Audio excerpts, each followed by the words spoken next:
Hai, perkenalkan nama saya Lisa Amelia Tusaada. Di sini saya akan mencoba menjelaskan mengenai model-model kurikulum. Masuk saja ke model TABA atau inverted model. Ada pula langkah-langkahnya. Yang pertama ialah membuat unit-unit eksperimen bersama dengan guru. Pada tahap ini kita mempersiapkan perencanaan teori yang kuat. Dan langkah yang kedua yaitu menguji unit eksperimen.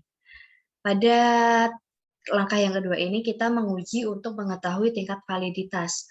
Dan yang ketiga ialah mengadakan revisi dan konsolidasi merupakan perbaikan dan penyempurnaan kurikulum.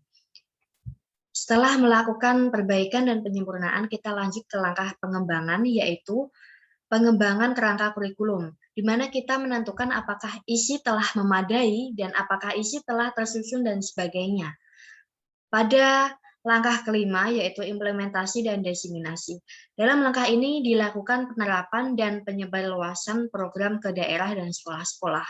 Saya mengambil contoh penerapannya pada kurikulum 2013, di mana pada kurikulum ini menekankan pemusatan pada dosen. Selain itu, kurikulum 2013 sebelum ditetapkan melakukan beberapa tahap terlebih dahulu. Yang pertama yaitu menguji beberapa sekolah di SD atau MI.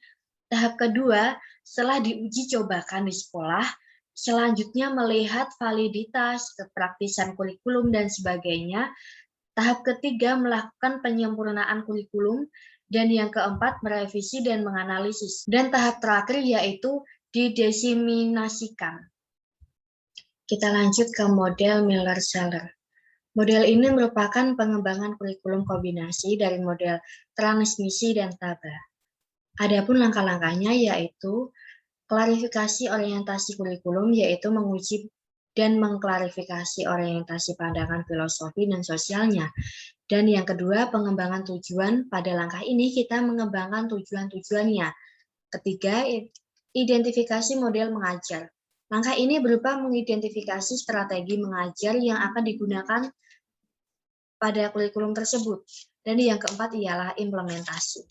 Pada contoh penerapannya, saya mengambil pada mata pelajaran PKWU, yang pada umumnya di sekolahan-sekolahan jenjang SMP atau SMA mengambil prakarya yang mudah untuk dirancang dan dijual.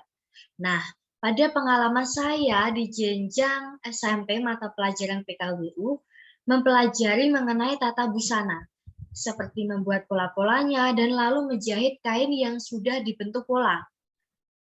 Pada SMP yang belum pernah sama sekali menerapkan PKWU, yang mempelajari mengenai tata busana, dan berinisiatif akan menerapkan mata pelajaran tersebut.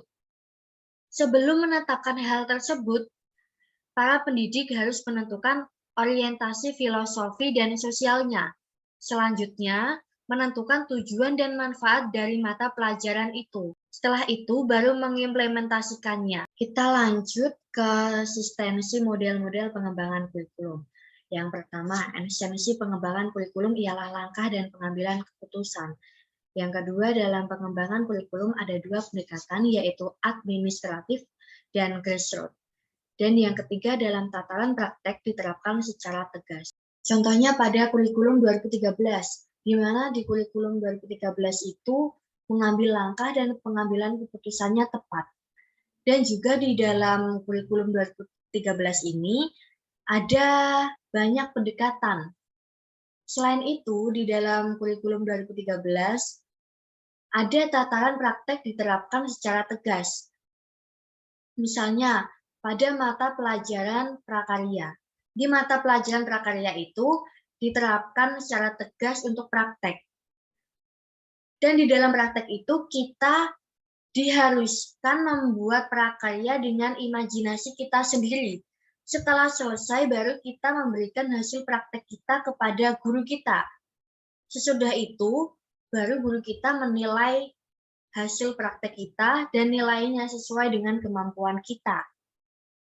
Di dalam itu termasuk dalam praktek diterapkan secara tegas. Kita lanjut. Ada organisasi kurikulum. A. Kurikulum berdasarkan mata pelajaran. Yang pertama, mata pelajaran terpisah. Dalam proses pembelajarannya, bentuk kurikulum ini cenderung tidak memperhatikan aktivitas siswa. Karena yang dianggap penting adalah informasi sebagai bahan pelajaran dapat diterima oleh siswanya. Dan yang kedua, mata pelajaran gabungan. Kurikulum bentuk ini sebagai upaya penggabungan dari mata pelajaran yang terpisah-pisah dengan maksud untuk mengurangi kekurangan yang terdapat dalam bentuk mata pelajarannya. B. Kurikulum terpadu.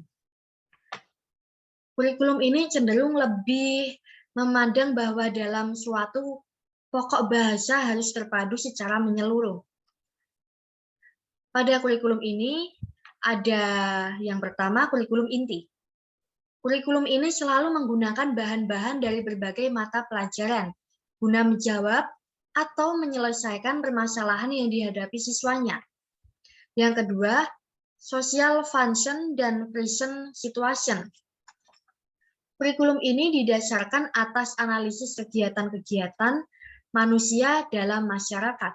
Yang ketiga, experience atau activity kurikulum.